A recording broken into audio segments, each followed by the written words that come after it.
Hello world of YouTube. The time has finally come.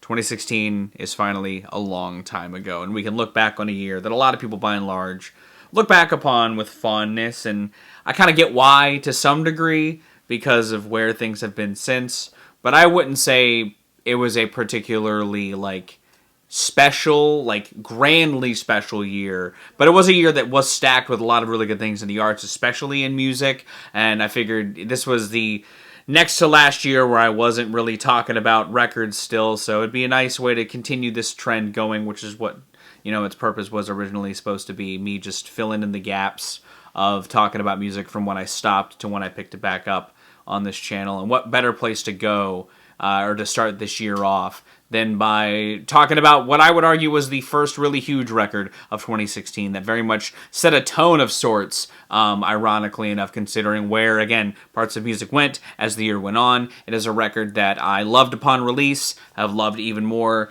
over the last decade, and I think acts as a very well-executed artistic finale. It is the last album from David Bowie that he dropped on his 69th birthday before he died a couple days later, that I'll be talking about today and looking back upon. Blackstar. He trod on sacred ground, he cried loud into the crowd. I'm a black star, I'm a black star. Now, while death is the overarching theme of Blackstar, prior to its release, I think just the overall suddenness of it all was shocking on its own. The lead single for the album having this video and it being for this 10-minute jam that gets all jazzy felt like a sterner pivot than the sort of safe feeling place where he left us with The Next Day. While that record's cover very much has the spirit of what parts of this has going on, the album Blackstar very much does a good job at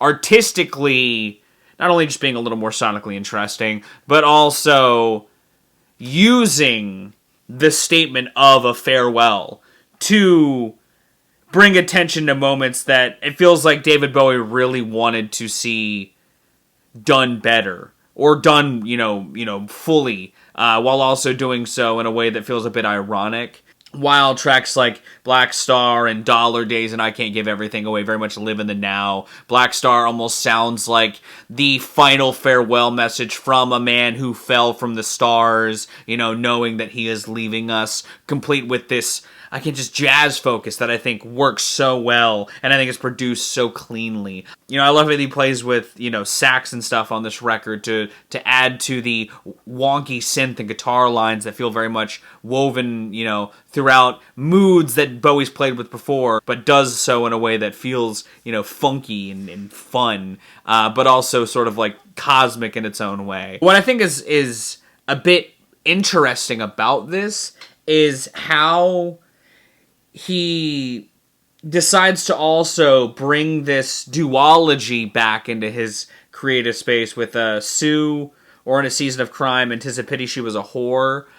Two songs that are based on a play that were a single that he kind of did a long time ago, but he weaves them into the sonic tapestry of this album very well, and I feel like the mood of those songs help keep the dreadful atmosphere that he's sort of using as the forefront, the imposing death, but that uneasiness in different ways that I think round out the vibes on the project, They also sort of fit the off-kilter energy that this album has permeating throughout its core. It feels like an artist sort of falling apart on stage, but just doing so very beautifully. Lazarus in between there is the other of this sort of in the sandwich of artistic ideas that he's revisiting, but Lazarus is wholly different because it's this piece of a stage play, but it's a stage play that's supposed to see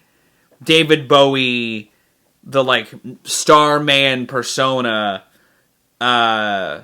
decades down the line anyway. So it fits well in this piece of, reflection, so to speak, and works well to extend the themes of, death and aging and, just that very much one last ride mentality that feels like is imbued throughout this album. I also love that he chose to make Lazarus the other single for the album, paired with Blackstar, with these music videos that feel like kindred spirits of each other. Blackstar goes much more into the abstract weirdness of the ideas of death, but I love that Lazarus acts as this sort of back and forth between himself now and this star man that he gave us in the beginnings of his career. It's a really cool sort of visual complement to the abstractness and explorations of death that also get teased in Lazarus, considering some of the iconography is shared with the title track's video. It's just a really smart decision that I think Bowie also executed very well. It gets cheeky in its own ways. I think the closing two tracks are the points where it feels like a lot more grounded ideas and lyrics sort of come to fray. That's more human feeling than a lot of the record prior. He's talking like a droog on Girl Loves Me. Like, he's very much like riding this wave of uneasy dread throughout a lot of this record. But what I really love is that he finds a way to bring it all home. You know, because I think the Dollar Days is a really good actual moment of sincerity from an artist looking back perspective, while also having some lyrical turns of phrase that allude to his demise, something that he also kept from people on the hype of this record. So his like swift death after this album's release was a huge surprise, but I think helps.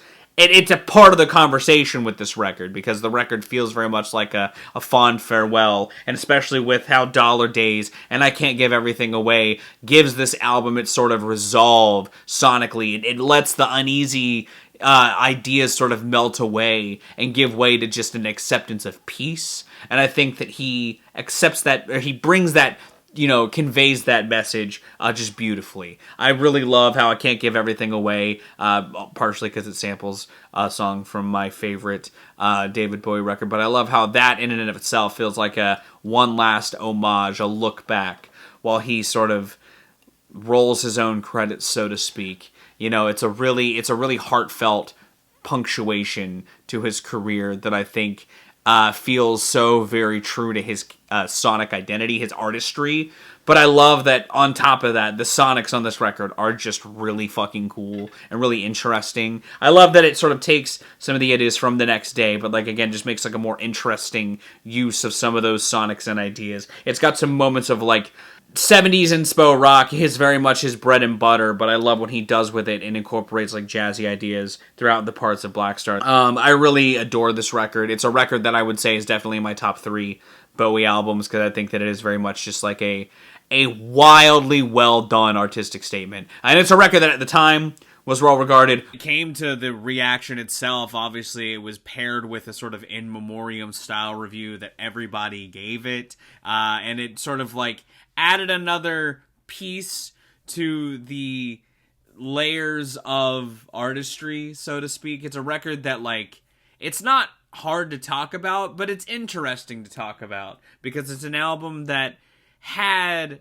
a sort of memoir-esque feel to it, and, like, that felt very candid. And a lot of the discussion around it appreciated that. That just sort of, that adoration just sort of evolved as time went on. Over the last decade has very much been looked at with just adoration and praise. When I redid my 100 albums of all time, I think it was last year or the year before, it ended up on there, because I do really just, I love what Bowie was able to do. As somebody who does a lot of creative things, I get the idea of being still caught up in yourself as an artist. And it feels like that very much feels like the point of this. He's trying to wrap it all up, because he knows doesn't have much time left, but he still wants to try and just dig away at stuff that just was still getting at him all these years later. And I think that it's the perfect look at the mind of an artist, even if it is an artist who is leaving us in that same breath. But yeah, I think that Blackstar is a classic. I think it's a record that absolutely stands the test of time and ranks among some of the best ideas in its lane when it comes to like an artist giving a swan song. But that's kind of just I just want to talk wax on Blackstar for a while, because it's a record that I've been thinking about. I've been thinking a lot about David Bowie's passing 10 years later for some odd reason. But I also wanted to introduce the idea of talking about 2016 being a long time ago. So we're doing it. Do you like Blackstar? Do you like David Bowie? Are you a fan of his music? Do you like the ways that he still felt inspirational after this record came out. Because, I mean, you listen to Bad Witch feels inspired by this record, and it's cool to see. And again, when it comes to, like, setting a stage, like, 2016 was a year ripe with Swan Song records. These aren't the only two. Those are just the two that I own that I could put on display. This is a wild year for music, and I won't be talking about these probably because I already have, but I'll be talking about other records from 2016. What are some of your favorite records from 2016? Leave those in the comments down below, too. Thank you for watching this. If you'd like to give it a like, if you want to see more, consider subscribing. I drop 2 to 4 videos a week, depending on what I've got going on. I've got the finale of Blueprints dropping this Saturday. I hope you're excited for that.